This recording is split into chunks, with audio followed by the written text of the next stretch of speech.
एक छोटे से शहर को मिली कोई सौगात उस शहर के लिए कोई वरदान से कम नहीं होता है। जी हाँ दोस्तों, हमारे शहर गोड्डा के लिए यह वरदान था गोड्डा का रेलवे स्टेशन।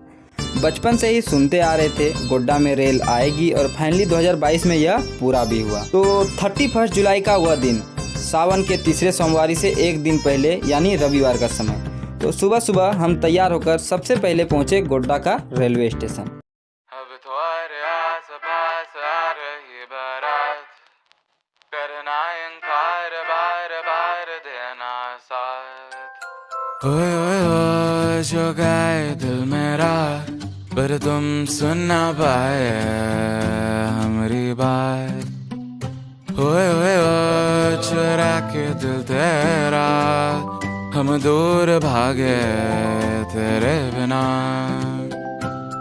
गाए हमसे नाराज रहना, सजाए हम तेरी बारात है ना, सवेरे दिन रात न पाए चैना। सुन लेना तुम्हें चाहकर भी न चाहे, करे जो मन मानिए मन न माने, मिली जो याद मिल के। हमारे लिए आज के सुबह की शुरुआत हुई गोड्डा रेलवे स्टेशन से। तो अगले दिन थी सावन की सोमवारी, और सोमवारी के दिन भगवान शंकर के भक्तों का क्या क्रेज होता है, यह सबसे आप सब तो भली भांति परिचित होंगे। तो सुबह 6:05 की लोकल ट्रेन से हमें जाना था भागलपुर। ट्रेन में सीट तो हमें मिली नहीं, तो खड़े खड़े ही हम इस जर्नी में निकल पड़े। हम क्या, हमारे जैसे सैकड़ों लोग इस ट्रेन में खड़े ही यात्रा कर रहे थे। हर एक छोटे स्टेशनों से ट्रेन में भीड़ बढ़ ही रही थी, क्योंकि सबका डेस्टिनेशन लगभग भागलपुर का गंगा नदी जाना था। हम विंडो के पास खड़े होकर बाहर की कुछ वीडियो क्लिप्स को ली अपने गोड्डा भागलपुर की इस जर्नी में।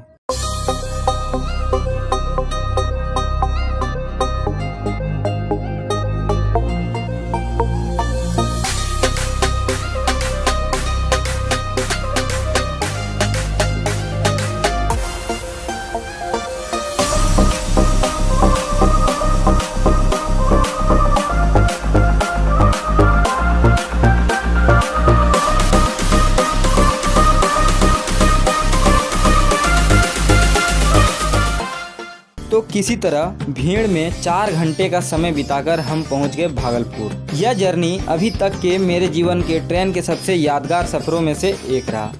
फिर हमें कुछ डॉक्यूमेंट से रिलेटेड कुछ काम था, तो वह करने के बाद बारिश शुरू हो गई और कुछ देर बाद मौसम और भी ज़्यादा सुहावना हो गया। इसके बाद मैं और मेरे एक दोस्त ने प्लान किया शहर से दूर एक शांत और खुशनुमा माहौल वाले जगह को एक्सप्लोर करने के बारे में। तो हमारे पास सबसे बेस्ट ऑप्शन था गंगा घाट और कुप्पा घाट पहुंचने का। तो फिर किस बात की देरी थी, हम दोनों टोटो से निकल पड़े महर्षि मेही आश्रम कुप्पा घाट के लिए। गंगा नदी के किनारे स्थित इस आश्रम में से एक अलग वाला ही सुकून मिलता है। पूरे रास्ते भर में हमें सिर्फ भोले बाबा के ही भक्त नज़र आ रहे थे, वो भी फुल जोश में। तो इसके बाद फाइनली हम पहुँच गए महर्षि मेही आश्रम कुप्पा घाट।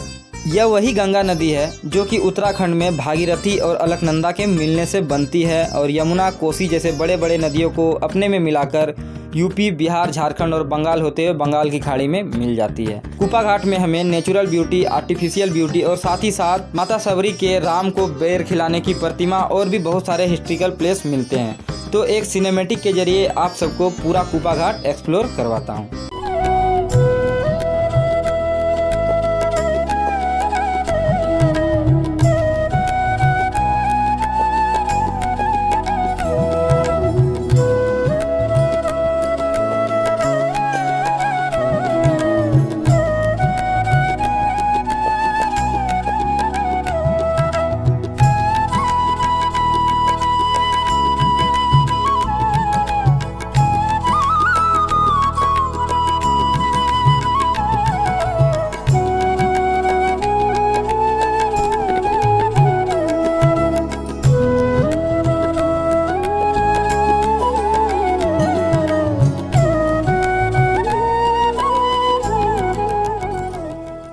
तो अब बारी थी हमें भागलपुर से अपने घर आने की, लेकिन 3 घंटे के इस बस के सफ़र को पूरा करने में हमें करीब 7 घंटों का समय लगा, क्योंकि इसी रास्ते से डाक कांवरिया 24 घंटे के अंदर पहुंचते हैं अपने डेस्टिनेशन पर। तो हम भी विंडो सीट पकड़कर बस से नीचे झांकते हुए इन सारी चीज़ों को एंजॉय करते रहे। उन कांवरियों में पैदल चलने का उत्साह, बड़े बड़े लाउड स्पीकरों से बज रहे गाने से जो गूजबम्स मिल रहा था, ये सिर्फ सावन में ही देखने को मिलता है।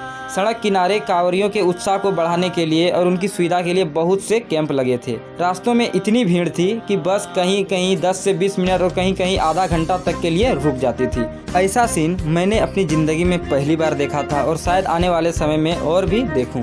तो अब करीब रात के 1:30 बजे और हम घर पहुंच गए। तो आई होप इस वीडियो में जिसमें लोकल ट्रेन की जर्नी, पीसफुल प्लेस और बस यात्रा से लेकर सारी चीज़ों को मैंने दिखाने की जो कोशिश की है, तो मैं भी आप सबको हमारा ये वीडियो पसंद आया होगा। सो वीडियो को लाइक एंड चैनल को भी सब्सक्राइब जरूर कर लीजिएगा।